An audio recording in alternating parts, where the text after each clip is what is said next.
Hi all அஸ்லாம் வலைக்கும். எல்லாரும் எப்படி இருக்கிறீங்க? அன்னைக்கு சோலோவாக ஷாப்பிங் போயிருந்தேன். எங்கன்னா ஈகோ ப்ளஸ் தான் வந்திருந்தேன். ஸோ இங்கே வந்து திங்ஸ் எல்லாமே க்யூட்டாக இருக்கும். எனக்கு கொஞ்சம் திங்ஸ் வாங்க வேண்டியது இருந்துச்சு, அதுக்காக தான் வந்திருந்தேன். அது என்னமோ லேடிஸ்க்கு எத்தனை வாட்டி ஈக்கோ ஷாப் இந்த மாதிரிலாம் போனாலும் நமக்கு திரும்ப திரும்ப உள்ளே போய் பார்க்கணுன்னு தான் தோணும்ல. ஸோ அதை முடிச்சுட்டு திங்ஸ்லாம் வாங்கிட்டு இங்கே ஒரு கடையில் வந்து இந்த ஷால் எல்லாமே ஷிம்மர் ஷால் அவ்வளோ அழகான கலர்ஸில் வச்சுருந்தாங்க. அவங்களுடைய கலெக்ஷன்ஸ் ரொம்ப அழகாக இருந்துச்சு.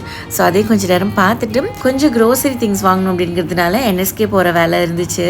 அண்ட் உள்ளே வந்ததுமே இந்த சவுதி சாக்லேட்னு நினைக்கிறேன் இது வச்சுருந்தாங்க. சரி ட்ரை பண்ணி பார்க்கலாமேன்ட்டு 2 வாங்கியிருந்தேன். ரொம்பவே நல்லா இருந்துச்சு. அண்ட் அது கூட வந்து மில்க் தேவைப்பட்டுச்சு. ஸோ அதையுமே எடுத்துடலாம் அப்படின்ட்டு தான். இந்த மாதிரி மில்க் செக்ஷனுக்குள்ள போனாலே ரொம்ப நேரம் நான் பார்த்துட்டே இருப்பேன், எதை எடுக்கலாம் அப்படின்ட்டு. ப்ரைஸ் வைஸ்மே நான் கம்பேர் பண்ணி ஒன்றும் பார்த்துட்டு இருப்பேன். ஸோ நம்மளுடைய ஃபேவரட் பிராண்ட்னு சிலது இருக்கும்ல, அந்த மாதிரி வந்து ஃபார்ம் ஃப்ரெஷ் தான் மோஸ்ட்லி எடுப்பேன். அந்த பிராண்ட் இல்லைன்னா டச் லேடிக்கு போயிடுவேன். ஸோ அதே மாதிரி தான் அன்னைக்கும்